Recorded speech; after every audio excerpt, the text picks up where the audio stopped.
আমার স্বামী নেই। আমার ছেলে রুজি করে আমার খাওয়াইছে, এখন আমার অনেক কষ্ট আমার ছেলে ছাড়া।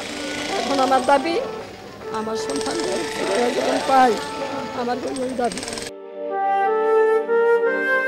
আদরের সন্তান সাইফুল ইসলাম এক যুগ ধরে নিখোঁজ, তাই এ কান্না শেষ হবার নয় গর্ভধারিণী মায়ের। প্রতিদিন সন্তানের পথ চেয়ে আশায় বুক বাঁধছেন তিনি। শুধু তিনিই নন, স্বজন গুম হওয়া এমন ৪৯টি পরিবার মঙ্গলবার বিকেলে এক বুক আশা নিয়ে মানববন্ধনে অংশ নেন রাষ্ট্রীয় অতিথি ভবন যমুনার সামনে। প্রিয় মানুষটিকে খুঁজে পাওয়ার শেষ আশা নিয়ে রাস্তায় তারা, যদিও জানেন না এ অপেক্ষার প্রহর শেষ হবে কিনা। 2013 ফেব্রুয়ারির 10 তারিখ আমার ছেলে কর্মক্ষেত্র থেকে বাসায় চলে যাবে, এই পর্যন্ত আমার ছেলে নিখোঁজ।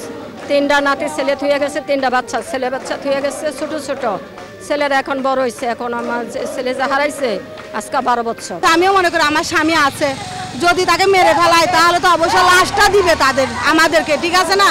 এমন কি অপরাধ করে ফেলছে, তাকে গুম করে রেখে দেওয়া হবে, তাকে গুম করে তার লাশটা গায়েব করা হবে। আমি এই বিগত সরকার এই 19 সাল থেকে অনেক মুখ খোলার চেষ্টা করছি। আমার স্বামী বিএমপি করতে দেখে আমার রুম কারোর সাথে কথা বলার সুযোগ দিছে না, বলছে বেশি কথা বললে তোরও গুম করে ফেলামু। আমার কারোর সাথে কথা বলতে দেয় না, কোনো প্রশাসনের কাছে, কত প্রশাসনের কাছে গেছি, কেউ আমারে কোনো সাপোর্ট করে নাই, কোনো একটা উত্তর দেয় নাই যে তো আমার হাজবেন্ডের কি। স্বৈরাচার হাসিনা সরকারের আমলে আইন শৃঙ্খলা বাহিনীর হাতে বিভিন্ন সময়ে গুম হওয়া ৪৯ জনের পরিবার বহুদিন ধরে চরম অনিশ্চয়তায়।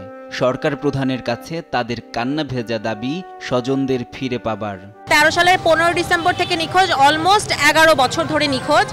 আমরা তার নামে জিডি করতে গেছে, যখন তাকে জিডি নেয় নাই থানায়, ওরা গেছে, আমার বাবা গেছে, আমরা তো তখন ছোটো ছিলাম, আমাদের বাবারা যখন ট্রাই করছে জিডি নেয়নি, র্যাবের সাথে র্যাব 11 তাদেরকে ধরে নিয়ে গেছে, তখন র্যাব এটা ডিনাই করছে যে আমরা এরকম কাউকে নেই নাই। কিন্তু তাদেরকে তারা চায়ের দোকানে চা খাচ্ছিল, 4 জন একসাথে ছিল, একজনকে গুলি করছে, আর বাকি 2 জনের লাশ পাওয়া গেছে 2 দিন পরে খালের পাড়ে। সরকার পদত্যাগের পর আমরা দেখলাম 13 বছর হয়ে গেছে, তার তো কোনো খোঁজ নেই, একটা ফোনও আসলো না, কোনো কিছু না। সরকার পদত্যাগ করার পর যখন টিভিতে আমরা দেখলাম আয়না নাম ঘরের নামও কোনো ঘর আছে, এখানে লোকজন, আরও লোকজন, অনেক লোকজন আছে, অনেক সংখ্যার লোকজন, তখন আমরা যে আয়নাগড়ে কচুক্ষেত আয়নাগড়ের সামনে অবস্থান করার পর আজকে 7 দিন ধরে শুধু সেখানে যাচ্ছি আর যাচ্ছি, আমাদের কোনো নিঃশ্বাস দেওয়া হয় না। এই পর্যন্ত ভাই আমরা 10 বছর ধরে আমার আম্মুকে এমন কোনো জায়গা নেই আমরা খুঁজছি, আমরা সবাই স্বজন হারা, আমাদের 49 জনের লিস্টে আছে। আমরা এদেরকে আয়নাগড়ের সামনে এসে সবাইকে পেয়েছি। আয়নাগড় থেকে অলরেডি আপনারা কিছু মানুষ বের হয়েছে দেখেছেন। আমাদের দাবি হচ্ছে রাষ্ট্র সংস্করণ হয়েছে, কিন্তু আমরা আমাদের ফ্যামিলি মেম্বারদেরকে এখনো ফিরে পাই না। আমাদের দাবি হচ্ছে যে আমাদের ফ্যামিলি মেম্বারদেরকে ফিরিয়ে দেন। যারা ছিল তারা আছে, কিন্তু বাট ওকে তো আমরা পাই নাই, আর কেউ কোনো সন্ধানও দিতে পারে নাই, তার গাড়ির সন্ধানও দিতে পারে না। নিখোঁজ ও গুম হওয়া ব্যক্তিদের খুঁজে পেতে কার্যকরী পদক্ষেপ নেয়ার আশ্বাস দিয়েছেন প্রধান উপদেষ্টা ডক্টর মোহাম্মদ ইউনূস।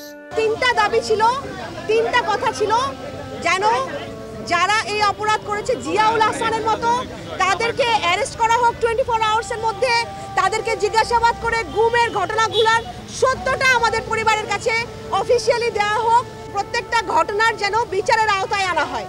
এই 3টা আমাদের প্রধান দাবি ছিল। তিনি আমাদের কথা শুনেছেন এবং তিনি আমাদেরকে ইনশাআল্লাহ বলেছেন যে আশা রাখতে, এবং তিনি এই পদক্ষেপগুলো নিচ্ছেন। স্বৈরাচার শেখ হাসিনার আমলে নিখোঁজ ও গুম হওয়া ব্যক্তিরা আবার স্বজনদের বুকে ফিরে আসবে, এমন প্রত্যাশা সবার।